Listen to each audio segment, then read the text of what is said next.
शुरू करते हैं। नमस्कार, मैं हूं अमित शर्मा और आपके साथ फिर से मौजूद हूं कैपिटल खबर के खास कार्यक्रम स्पॉटलाइट विद सिद्धार्थ मिश्रा में। हमारे साथ हैं हमेशा की तरह वरिष्ठ पत्रकार सिद्धार्थ मिश्रा जी। सर नमस्कार। नमस्कार अमित जी, नमस्कार सर। बिहार में चुनाव की आमद है और आज हम बिहार चुनाव की ही बात करेंगे। अभी कुछ दिनों पहले ही बिहार के मुख्यमंत्री नीतीश कुमार ने मिथिला में जो पुनौराधाम है, जो माता सीता की प्राकट्य स्थली माना जाता है, वहां एक भव्य मंदिर के निर्माण की घोषणा की है। और जो एजेंसी इस मंदिर का निर्माण करेगी वो अयोध्या में जो राम मंदिर का निर्माण हुआ है उससे संबंधित भी है। तो हम कह सकते हैं कि अयोध्या में जो राम मंदिर है उसका एक कंटिन्यूएशन में यहाँ पर मिथिला धाम में उस मंदिर का निर्माण होगा। सर, आप इसे किस तरह देखते हैं? ये सिर्फ एक धार्मिक कार्यक्रम आपको लगता है या जो बिहार में जो चुनाव आ रहे हैं उससे भी ये जुड़ा हुआ है? देखिए, आज के तारीख में अमित जी, और ये पहले भी रहा है इस बात को कि भारतीय राजनीति में धर्म और जाति ये दोनों बहुत अहम रोल प्ले करती हैं। और कोशिश कुछ पार्टियों की ये रहती है कि वो जाति बेस्ड राजनीति करें और अन्य पार्टियों की रहती है कि वो धर्म बेस्ड राजनीति करें। और यही जद्दोजहद भारतीय राजनीति में देखा गया है लगभग पिछले 3-4 दशकों में, खास करके जब से राम जन्मभूमि मूवमेंट शुरू हुआ या 89-90 में जबकि जनता दल का उदय होता है और मंडल कमीशन के बाद, तो मंडल और कमंडल की पॉलिटिक्स जो कहते हैं, तो मंडल की पॉलिटिक्स जो सोशलिस्टों की कास्ट बेस्ड पॉलिटिक्स और कमंडल की पॉलिटिक्स जो कि हिंदू राष्ट्र की पॉलिटिक्स है, हिंदू अस्मिता की पॉलिटिक्स है, इसको कहते हैं। बिहार के मुख्यमंत्री नीतीश कुमार में एक खास बात यह है, वो मंडल और कमंडल के बीच में पेंडुलम की तरह झूलते रहते हैं और बड़े आसानी से झूल लेते हैं। इन्होंने उनकी जो पूरी जो पॉलिटिकल हिस्ट्री जो आप देखें, खास करके जब लालू यादव से वो अलग हुए और जनता दल से अलग हुए, समता पार्टी बनाई, और उसके बाद की जो उनकी राजनीति है, आप उसमें लगातार ये देखेंगे कि उसमें बीजेपी का बहुत ही भरोसा उनके ऊपर रहा है। और लोग ऐसा बताते हैं कि पार्लियामेंट में जब अटल जी के खिलाफ, अटल बिहारी वाजपेयी के खिलाफ नो कॉन्फिडेंस मोशन आया था, तो भाषण देते हुए नीतीश कुमार ने कहा था कि जब भाषण देने के लिए खड़े हुए थे तो बात चल रही थी कि कर्नाटक का मुख्यमंत्री हुआ, यहाँ का प्रधानमंत्री हुआ, यहाँ का प्रधानमंत्री हुआ, तो वो जब भाषण देकर किसी ने उनको टोका और कहा कि अब बारी है कि एक बिहारी प्रधानमंत्री हो, तो इसका जवाब उन्होंने दिया था कि बिल्कुल आप ठीक कह रहे हैं, अगला प्रधानमंत्री बिहारी होगा और उसका नाम अटल बिहारी होगा। और तब से उन्होंने अटल जी का मन मोह लिया था और अटल जी जब तक सत्तासीन रहे भारतीय जनता पार्टी के अंदर, उन्होंने नीतीश कुमार को जबरदस्त पुरजोर तरीके से बैक किया। और तो अब 2000 का चुनाव हो या 2005 के दो चुनाव, दोनों चुनाव में भारतीय जनता पार्टी ने उनको समर्थन किया, उनको अपना फेस बनाया। और जबकि अलायंस में थे वो, भारतीय जनता पार्टी उनसे बड़ी ऑर्गेनाइजेशन थी, लेकिन फिर भी। और उनके जो नेता थे सुशील कुमार मोदी, जो भारतीय जनता पार्टी नेता था, हमेशा एक सेकंड फिडल के रूप में काम किया। फिर 2010 का चुनाव हो, 2010 के चुनाव में भी भारतीय जनता पार्टी ने उनको सामने रखा। 2015 के चुनाव आने के पहले नीतीश कुमार जो है सो भारतीय जनता पार्टी छोड़ करके वो वो ग्रैंड अलायंस जो कहते हैं, जो महागठबंधन है, जो नॉन बीजेपी अलायंस है, उसके साथ चले गए और उन्होंने वो चुनाव जीता। और जीतने के बाद, लेकिन उसके बाद वो पलटी मार गए और फिर भाजपा के साथ आ गए। और फिर 2020 का चुनाव भाजपा के साथ लड़ा और फिर पलटी मार गए, उधर चले गए। तो ये तो उनका राजनीति है जो सब जानते हैं। इस बार जो खास बात ये है कि वो हिंदुत्व का जो फेस है वो खुद बनना चाहते हैं। उन्होंने भाजपा का साथ 1996 से पकड़ा हुआ है, 1996-98 से भाजपा का साथ पकड़ा हुआ है, लेकिन उन्होंने भाजपा के हिंदुत्व एजेंडा से अपने आप को हमेशा एक डिस्टेंस पे रखा, जिससे कि उन्होंने हमेशा, उनको जब भी पार्टी छोड़ने का हुआ, आने का हुआ, तो एक कन्वीनियंस उसको रही और उसके चलते उनको मुस्लिम समुदाय का भी एक वोट मिलता रहा, ये भी होता रहा।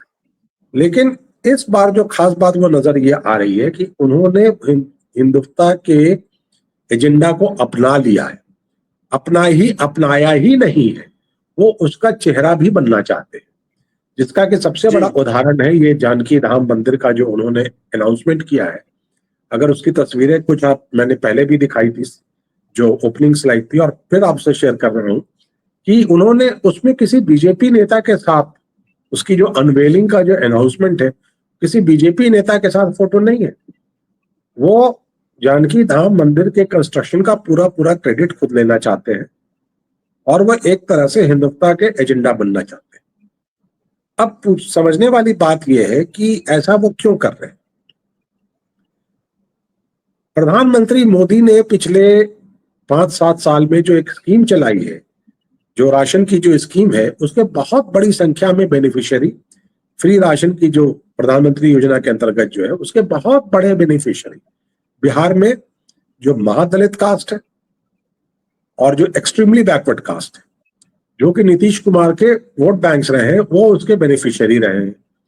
और उनको आज के तारीख में भारतीय जनता पार्टी को और कुछ नहीं तो इस राशन के लालच में वोट देने में कोई आपत्ति नहीं है, कोई दिक्कत नहीं है, वो वोट दे देंगे।